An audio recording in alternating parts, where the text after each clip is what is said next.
Video பார்க்குற எல்லாருக்கும் வணக்கம் நண்பா. இது உங்கள் ரெஸ்லிங் கிங் தமிழ். நான் உங்கள் ரகுமான். டபிள்யூபிள்யூ பார்த்தீங்கன்னா முன்னாள் டபிள்யூபிள்யூ ரெஸ்லரை இப்போ டபிள்யூபிள்யூக்கு கூட்டிகிட்டு வர போகிறாங்க. அண்ட் ஆஸ்டின் தியரி விஷன் டீமில் சேர்ந்ததுக்கான ஒரு சில காரணங்கள் இருக்குதுன்னு சொல்லியிருக்கிறாங்க. அண்ட் ராயல் ரம்பிளில் என்னெல்லாம் நடக்க போகுது அப்படிங்கிறதுக்கான ப்ரிடிக்ஷன் நமக்கு ரூமராக கிடச்சிருக்குது. அதை பற்றி நம்ம பார்க்க போகிறோம். அண்ட் மோர் அப்டேட்டை பற்றி பார்க்க போகிறோம். மறக்காமல் சேனலுக்கு ஃபஸ்ட் வந்துருக்கோங்க, சப்ஸ்கிரைப் பண்ணிக்கோங்க. பெல் ஐக்கனை கிளிக் பண்ண மூலியமாக தினமும் இப்போ ரெஸ்லிங் செய்யலை தமிழில் தெரிஞ்சுக்கோங்க. டபிள்யூபிள்யூ பண்ணுறதுலையே ஃபேட்ஸை ரொம்பவே திருப்திப்படுத்துகிற ஒரு விஷயம்னா டிராஃப்ட்.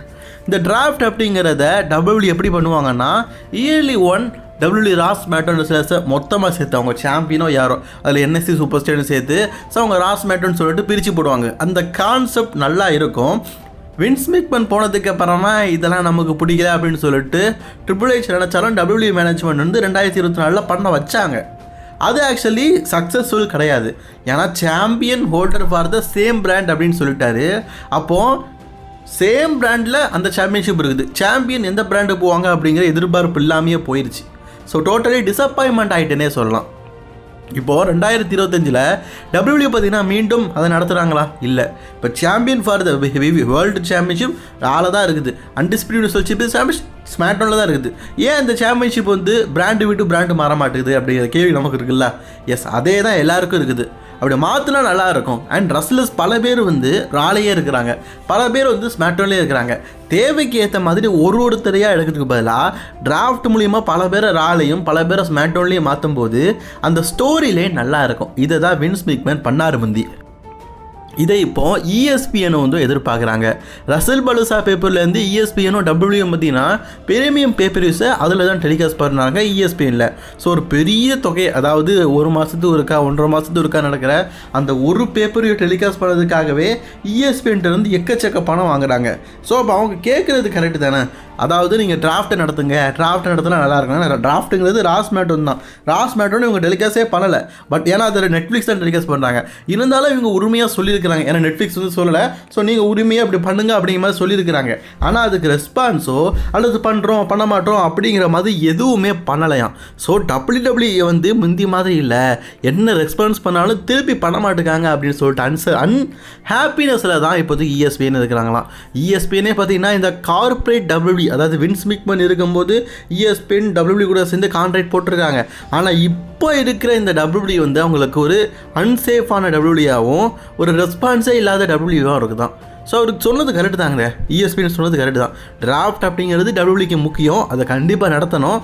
அதை ஏன் இப்போ அவங்க புரிஞ்சிக்க மாட்டேங்காங்கன்னு தெரில.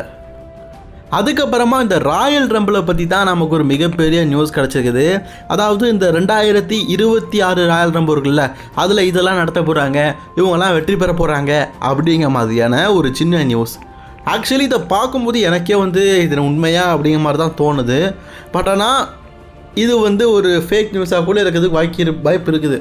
மொத்தமாக ஒரு 4 மேட்ச் நடக்கும். இதில் யாரெல்லாம் வெற்றி பெறுவா, என்ன நடக்கும் அப்படிங்கிறத பற்றி சொல்லியிருக்கிறாங்க. இதை கேட்குறதுக்கு கொஞ்சம் டிஃப்ரெண்ட்டாக தான் இருக்குது. சரி, அதை உங்ககிட்ட நான் சொல்கிறேன். நீங்கள் இதை பார்த்துக்கிட்டு கேட்குறதுக்கு பார்க்குறதுக்கு உண்மையான சொல்லுங்கள். இதை சவுதி அரேபியாவில் நடக்கிறதுனால இதை முன்கூட்டியே பார்த்தீங்கன்னா அவங்க ப்ரெடிக்ஷன் பண்ணி வச்சுருப்பாங்களா, இதெல்லாம் நடக்கணும், இவங்க தான் ராயல் ரம்பிள் வெற்றி பெறணும்னு. அதுதான் லீக் ஆகிட்டு அப்படிங்கிற மாதிரி சொல்லியிருக்கிறாங்க.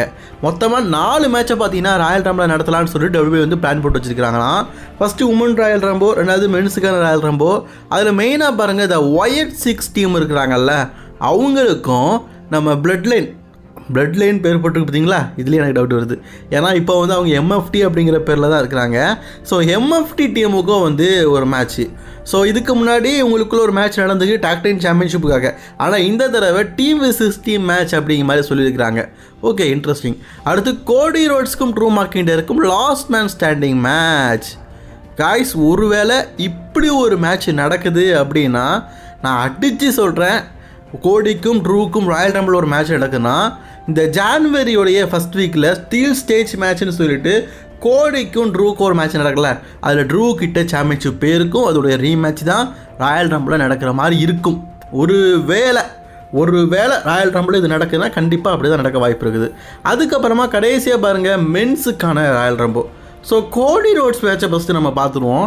கோடி ரோட்ஸ்க்கான மேட்சை WWE பார்த்தீங்கன்னா பெர்லினில் கன்ஃபார்ம் பண்ணியிருக்கிறாங்க. ஏன்னா பெர்லின் உங்களுக்கு தெரியும், பெர்லின் நடந்திருக்கு. அந்த இடத்துல ஸ்மாக்டவுன் நடத்துறதுனால ஃபேன்ஸோடைய எதிர்பார்ப்பு அப்படிங்கிறது பயங்கரமாக இருக்கும். அண்ட் ஃபேன்ஸும் பயங்கரமாக சப்போர்ட் பண்ணுவாங்க. அதனால தான் WWE பார்த்தீங்கன்னா இந்த ஸ்மாக்டவுன் பெர்லியத்துலேயே 3 ஸ்டேஜ் மேட்சாக நடத்துறதுக்கு பிளான் போட்டு வச்சுருக்காங்க. அப்படி அந்த ஸ்டேஜ் மேட்ச்சில் ட்ரூ வந்து சப்போஸ் வின் பண்ணிட்டா அவர் சாம்பியன் ஆயிடுவார்ல. அப்படி சாம்பியன் ஆயிட்டார்னா அகெயின் ஒரு வாய்ப்பாக எனக்கு மீண்டும் ஒரு சாம்பியன்ஷிப் வாய்ப்பு தான் அப்படிங்கிற மாதிரி கோடி கேட்பார். அதோடைய ரீமேட்சாக மேபி நடக்க வாய்ப்பு இருக்குது. சரிங்களா? அதுக்கப்புறமா மென்ஸுக்கான ராயல் ரம்பிளை பற்றி பார்க்கலாம். 1ஆவதாலாம் வந்து லோகன் பால் வரான், 2வது ஓபா ஃபெமி, 3வது சென்ஸ்கே நகமுரா, 4வது தேரி, 5வது டாமினிக்கு, 6வது ரூசேவ், 7வது சம்பிசென். ரன் அப் அப்படின்னு நான் என்னதுன்னு சொல்கிறேன். அடுத்து 8வது பெண்டா, 9வது பார்த்தீங்கன்னா பிரான்சன் ரீட், 10வது ஃபின் பேலர், 11வது எல் கிராண்டனே அமெரிக்கானோ, 12வது Brock Lesnar, 13 Bron Breakker. Brock Lesnar Bron Breakker. Okay. 14 கார்மலைஸு, 15 ரேமஸ்டரியோ, 16 ஜே ஊசோ, 16 ஜே ஊசோங்க பார்த்துக்கோங்க, 17 Trick Williams, 19 AJ Styles, 18 AJ Styles, 19 Rey Fenix, 20 Gunther, 21 Ilja Dragunov, 22 Roman Reigns. Winner அப்படின்னா உங்களுக்கு தெரியும். சரி, ரெண்டாவது பார்க்கலாம். 23 Damian Priest, 24 the Miz, 25 Jimmy Uso, 26 Alistair block, அதுக்கப்புறமா மிஸ்ஸு ஜிம்மி ஊசோ, எல்ஏ நைட்டு, ரேண்டி ஆட்டன், கிறிஸ்டரிக்கோ 30வது சர்ப்ரைஸாக ரிட்டர்ன் ஆகும்னு சொல்லியிருக்காங்க. இந்த ரன்னப்லாம் என்னதுன்னா கடைசியாக 2 பேர் இருப்பாங்கள்ல, அந்த 2 பேரில் ஒருத்தர் தான் சாமி செயின் வந்து, அதாவது ஒருத்தர் வின்னர் இன்னொரு ரன்னர். கடைசியாக ஒருத்தர் எலிமினேட் பண்ணுறாங்களா, ரோமனும் சாமிசனும் கடைசியில் இருப்பாங்களாம். ரோமன் ரெயின்ஸ் சாமிசனை எலிமினேட் பண்ணி 2026 ராயல் ரம்பிளை வெற்றி பெறுவார் அப்படிங்கிற மாதிரி சொல்லப்பட்டிருக்குது. ஸோ இதோடைய அடிப்படையில் ரோமன் ரெயின்ஸ் தான் 2026 ராயல் ரம்பிள் வின்னர் அப்படிங்கிற மாதிரி சொல்லியிருக்கிறாங்க. சரி, உமன் டிவிஷனை பார்த்தா அதுவும் கொஞ்சம் நல்லா தான் இருக்குது.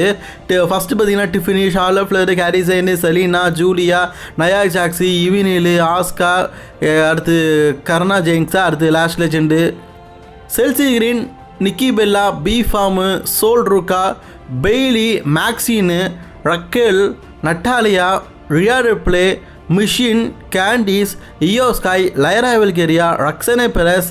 அண்ட் வின்னர் யார் பேர் போட்டிருக்காங்க பாருங்கள், பியாங்கா பிளர். அடுத்து ஆல்ஃபா ஃப்ரை, அடுத்தது பெக்கிலீச்சு, அப்புறம் சின்னதாக இருக்கிறதுனால எனக்கு தெரிய மாட்டேங்குங்க, அலெக்சா பில்ஸ், லீவ் மோர்கன், ரன்னப்னா உங்களுக்கு தெரியும். அடுத்து பேஜ், இவங்கெல்லாம் இருக்கிறதுக்கு வாய்ப்பு இருக்குது அப்படிங்கிற மாதிரி சொல்லியிருக்கிறாங்க. டோட்டலி மொத்தம் பார்த்தீங்கன்னா 30 பேர். சரி, ஓகே, இது பார்க்கறதுக்கு நல்லா இருக்குது. பியாங்கா பெலர் வின் பண்ணால் கண்டிப்பாக ஜேர்கால்களோட தான் ரசல்மேனியில் விளையாடுவாங்க. இந்த மாதிரி நடக்க வாய்ப்பு இருக்குது அப்படிங்கிற மாதிரி இந்த ஃபார்மிங்கை பார்த்து சொல்லியிருக்கிறாங்க.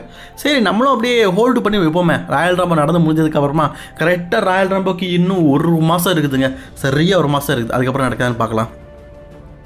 ஸோ அதுக்கப்புறமா நம்ம செத்ரோன்ஸை பற்றி தான் பார்க்க போகிறோம். இந்த ஆஸ்டின் தேரி இந்த விஷன் டீமில் இருக்கணும்னு சொல்லிட்டு ஆசைப்பட்டதே செத்ரோன்ஸ் தான். ஒருவேளை ஆஸ்டின் தேரிக்கு ஒரு கேம் ஹோல்டராக, அதாவது இதுக்கு முன்னாடி அவர் வந்து மேசியா டீமில் இருக்கும்போதும் ஆஸ்டின் தேரி தன்னுடைய டீமில் சேர்த்து வச்சு அதை இன்ட்ரடியூஸ் பண்ணியிருப்பார்.